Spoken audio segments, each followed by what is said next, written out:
Absalom Watkin hated the dirt and the smoke of Manchester. He moved to Northenden, a lovely little quiet village on the banks of the Mersey. But he fought all his life for the working classes at Peterloo to bring down the price of bread. People starved in those days.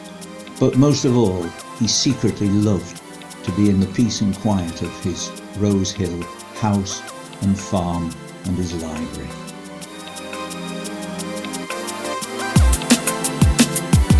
He led the campaign to raise over the equivalent of £1 million. He personally bought 3 plots of land and handed them over, and they're now Queen's Park, Phillips Park and Peel Park in Salford. Those parks are his legacy to the people of Manchester and Salford.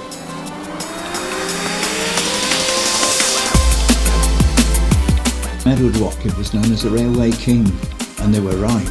He built railways throughout this country. He built railways in Canada. He was famous throughout the world for the railways that he built. And he was proudest of all for his work in Canada.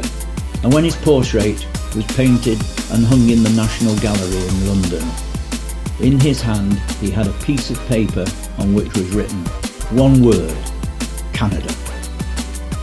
His greatest railway in Britain ran from the centre of Manchester right down to London, Marylebone and New Station. Watkin's greatest vision was a tunnel under the English Channel.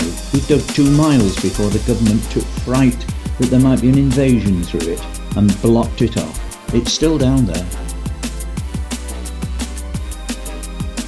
Watkin's other great dream was an Eiffel Tower in London, but the money ran out and it had to be pulled down, unfinished. But its foundations are still there under a famous football pitch, because the site he chose is now Wembley Stadium.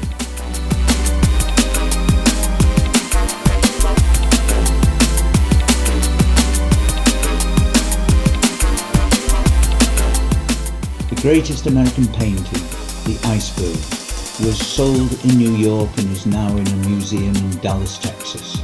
It was Edward Watkin who bought it over 100 years ago, and it hung in Rose Hill House, undiscovered for 100 years. And the selling price in New York, the equivalent of £4 million. It was Watkin's last life.